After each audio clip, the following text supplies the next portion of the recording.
السلام عليكم. اعتذار يذكر فيشكر. احمد فتوح يعتذر لنادي الزمالك وجماهير نادي الزمالك ومجلس الاداره والمدير الرياضي ومدير الكوره. ايه القصه وايه الحوار؟ في البدايه اهلا بكم في قناه تحليلاتكم، شرفونا بالاشتراك في القناه، فعلوا اشعارات الكل علشان يوصلكم كل جديد.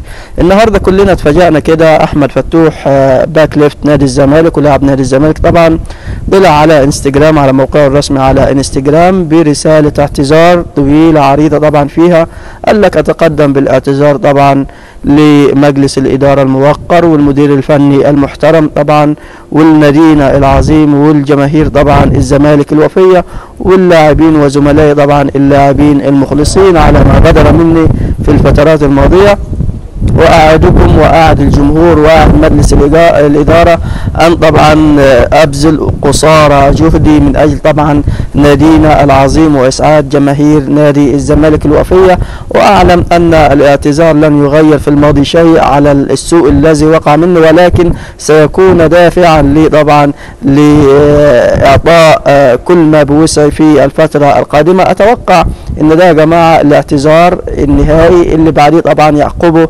مشاركة طبعا احمد فتوح في نادي الزمالك بشكل اساسي.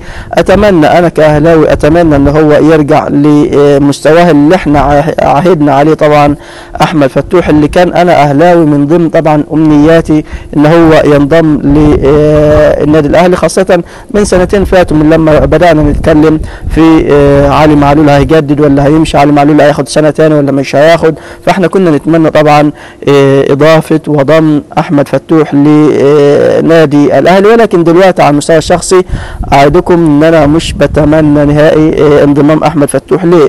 لان دي مش اول غلطه من احمد فتوح ولا اول انفلات طبعا من احمد فتوح، مره واثنين وثلاثه، يعني اللي فيه ده ما يبطلوش ابدا. اي نعم نتمنى له التوفيق طبعا ونتمنى له ان هو يكون صادق طبعا في الاعتذار ده وحاسس باسف، وقال لك طبعا واعتذر ايضا لنفسي، يعني هو حاسس برضه ان هو اذنب في خط نفس في حق نفسه يعني واخطا في حق نفسه، فبالتالي اعتذر للجماهير واعتذر للنادي العظيم ومجلس الاداره الموقر طبعا برئاسه طبعا حسين لبيب، وايضا للمدير الرياضي اللي وصفه بالوالد، قال لك واعتذر طبعا لمدير الكوره طبعا الوالد اللي تحمل مني الكثير طبعا، واعتذر ايضا لجون ادوارد، واعتذر للمدير الفني طبعا يانيك فيريرا. فدي يعتبر اعتذار صلح ورساله صلح واعتذار طبعا من احمد فتوح. طبعا لولا الاعتذار ده ما كانش هيرجع طبعا مباشره لتدريبات نادي الزمالك ومن ثم للمشاركه مع نادي الزمالك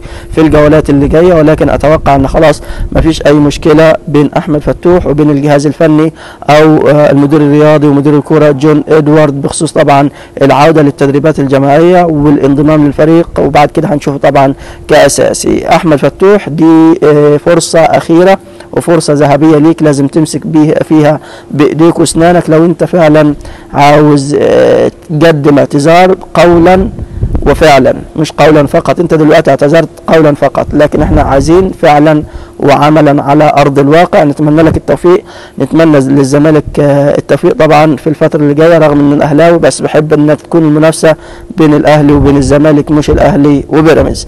ده يا جماعه باختصار اعتذار، وسبب اعتذار طبعا ان هو خلاص اشاروا عليه طبعا في الاداره، انت تعتذر للجمهور، اخطات في حق نفسك وفي حق النادي العظيم وفي حق المدير الفني لما انت ضحكت عليه وقلت رايح الجير عمك وانت اصلا كنت رايح في حفله في الساحل، فلازم تعتذر عشان بعد كده نرجعك التدريبات ومن ثم نرجعك طبعا للمباريات والمشاركه الاساسيه مع نادي الزمالك. في النهايه ما تنسوش الاشتراك في القناه، فعلوا اشعارات الكل علشان يوصلكم كل جديد. كان معكم من قناه تحليلاتكم، سلام عليكم.